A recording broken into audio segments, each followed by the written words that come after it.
Within the past week, unmistakable evidence has established the fact that a series of offensive missile sites is now in preparation on that imprisoned island.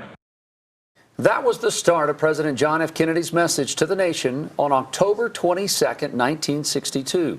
Kennedy revealed the nuclear threat from the Soviet Union just 90 miles from America's shore. It was the ultimate close call. Two nuclear superpowers squaring off over the Soviet nuclear missiles in Cuba. Those 13 frightening days are being remembered 60 years later, at a time with U.S. and Russian relations reaching another low point. UNC Charlotte history professor and author Dr. Steve Sabol is joining us this morning. Dr. Sabol, thanks for your time this morning. Oh, my pleasure. There are a good portion of our viewing audience that may remember that message as it was coming live from President John F. Kennedy 60 years ago, and here we are now. Why was this such a big deal back then on the presidency and really just the history of humankind? Well, it's probably the closest that the United States and the Soviet Union ever came to actually engaging in a direct armed conflict with one another since the end of the Second World War. And by most accounts, it's probably the closest that the United States and the Soviet Union ever experienced the potential of nuclear war. And so as a consequence, it was a turning point in many respects for the Cold War.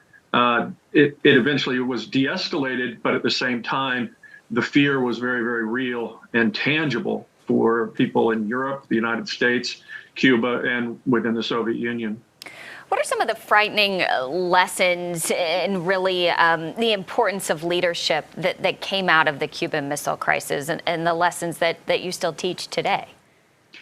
Well, one of them is that diplomacy can work, even if it's secret diplomacy in which we don't learn the details of until many years later. As with this crisis, we learned more about the real threat in the 1990s after the Soviet Union collapsed. We learned how close we might have come to nuclear war. But at the same time, I think preparedness is one of the key elements, using both sides, if you will, of the eagle's talons, right? The idea that negotiations can work, but you also have to negotiate in good faith, and with recognitions of what failure of negotiation can lead to.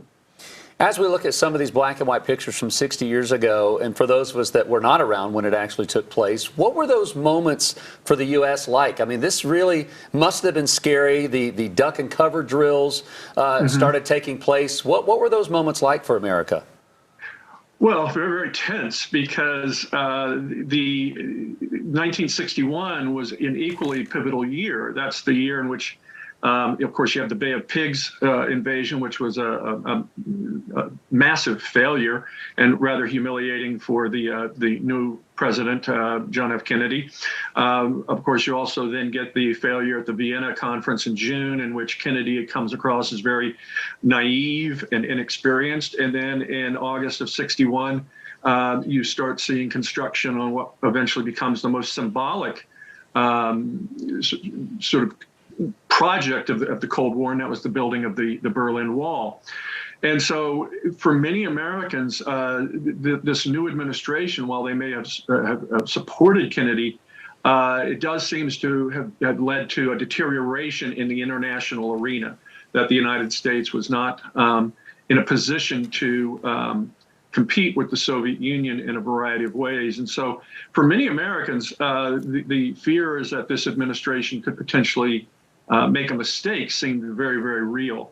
Moreover, quite honestly, just belying my age here, but it's also my earliest memory as a child, my mother taking my older brother and I down into our basement to teach me how to open a can of peas in case there was a nuclear war. Now, I was 2 years old. I wasn't going to eat peas, nor could I open it, but this is how she felt. And I think that sentiment was shared by many people. Dr. Sabol, there are comparisons that are being made now to the Cuban Missile Crisis with Russia and Ukraine. What are some of those similarities? And do you see that secret diplomacy really happening from as an outsider, as people looking in on the war? It's hard to see how that peaceful diplomacy plays out.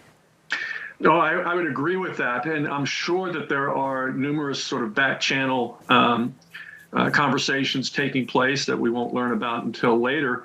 I think one of the biggest fears, of course, is an accidental escalation of the conflict. Russian troops accidentally shooting down a NATO aircraft, for example, or a breach of international boundaries into a NATO territory. The question then becomes, how does the United States and NATO respond to what might have been an accident, but could nonetheless be perceived as an intentional act on the part of the Soviet Union? Or I'm sorry, the Soviet Union, Russia, in that case. And so it's more, I think, concerns about some sort of local incident that could escalate into something larger.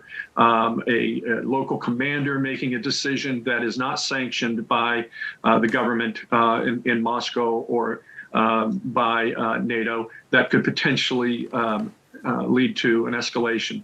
And so those concerns I think are always very real in these tense military confrontations, as we're seeing in Ukraine right now.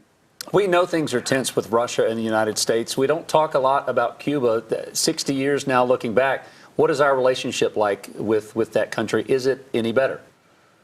That's a great question, and to be honest with you, I'm not necessarily a Cuban expert, but I certainly talk with people who follow this very closely. And of course, at what point are we going to have the legacy of the Cold War finally come to some sort of conclusion? And Cuba is clearly a legacy of the Cold War. And I tend to think that, again, diplomacy is the right move. I think the Obama administration's attempt to sort of breach the stalemate that we have with Cuba is an appropriate one, but it has to be done in such a way that I think the majority of the American population agrees with the strategy to develop normalized relations with Cuba.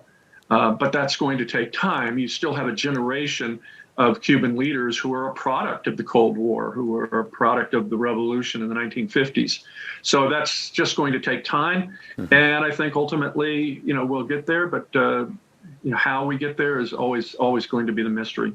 The million-dollar question for sure, the international relationships we have with Cuba and Russia. Listen, thank you so much, Dr. Steve Sabol, UNC Charlotte history professor. Thanks for giving us a little insight 60 years ago on the Cuban Missile Crisis. We appreciate your time. Yeah, my pleasure. Thank you.